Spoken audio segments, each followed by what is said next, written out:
WWE Raw went completely off the rails last night, and when Adam Pearce walked out to that microphone, the entire arena went dead silent. What he said next, nobody was ready for. If you're a Jey Uso fan, you need to sit down before you watch this. What is up, everybody? Welcome back to Wrestling Streams, the channel where we break down everything WWE the moment it goes down. I'm your host, and today we are not doing a normal breakdown, because what happened on Raw last night was not a normal night of professional wrestling. So let's get straight into it. Last Monday Night Raw was supposed to be a landmark episode. The card was stacked, the crowd was electric, and Jey Uso Main Event Jey Uso was at the top of his game heading into the night. For months now, Jey has been on an absolute tear. The crowd loves him. The Yeet chants fill every arena he walks into. He's one of the most organically over superstars on the entire WWE roster, and everyone from the locker room to the front office knew it. Jey Uso had finally, truly arrived as a single star. But professional wrestling is unpredictable. And what unfolded last night reminded all of us that in this business, everything can change in an instant.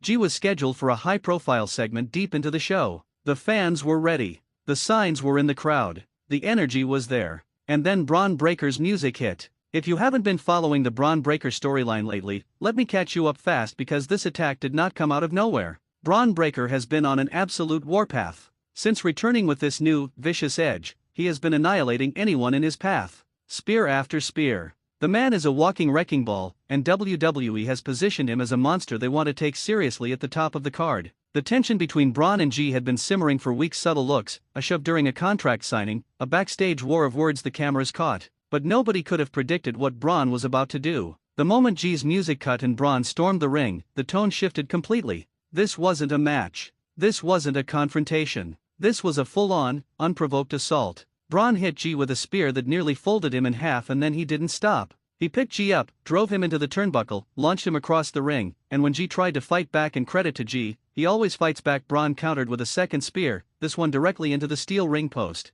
The crowd was stunned. The referee tried to intervene. The medical team rushed to ringside. And still Bron Breakker stood over Jey Uso like he had just sent a message to the entire WWE Universe. Because he had. Security eventually had to physically pull Bron back as Jey was attended to on the mat. The atmosphere in that arena went from electric to eerie in a matter of seconds. And that's when things got even more serious. About 45 minutes after the attack, with Jey Uso taken to a local medical facility, Raw paused. Adam Pearce walked out to that stage. No music. No fanfare. Just a microphone and a look on his face that told you everything before he even opened his mouth. He addressed the live crowd and, by extension, all of us watching at home. He confirmed that Jey Uso had suffered severe injuries as a result of Bron Breakker's assault. He called it one of the most disturbing things he had witnessed in his years with this company. And then came the words nobody was ready for. Adam Pearce announced that Jey Uso's in-ring career is now indefinitely on hold. No timeline. No confirmed return. The injuries Bron inflicted have put everything Jey worked for, every title match, every Yeet moment, every milestone, into serious jeopardy.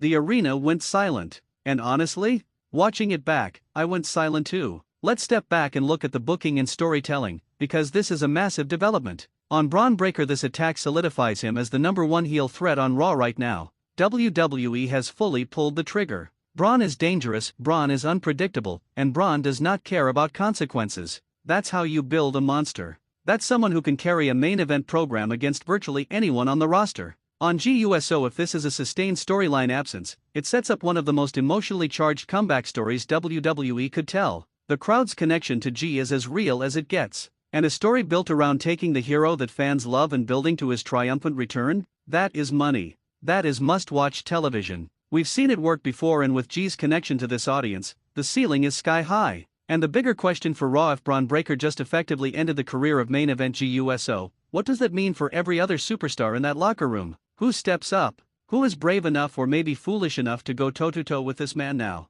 That is the question Raw needs to answer in the weeks ahead. Look, nights like last Monday are exactly why we watch the sport. Wrestling makes you feel things. It makes you hold your breath, it makes you scream at the screen, and sometimes, like last night, it makes the whole room go quiet. Jey Uso is one of the best things happening in WWE right now, and wherever this storyline goes, it has the potential to be truly special. I want to hear from you. Drop it in the comments. Will Jey Uso return and get his revenge on Bron Breakker? Or has Bron just cemented himself as the most dangerous man on Raw? If you're new here, subscribe right now. We break down Raw, SmackDown, and every major WWE event every single week right here on Wrestling Streams. Hit that bell so you never miss a video. Stay locked in, stay passionate, and we'll see you in the next one. YEET.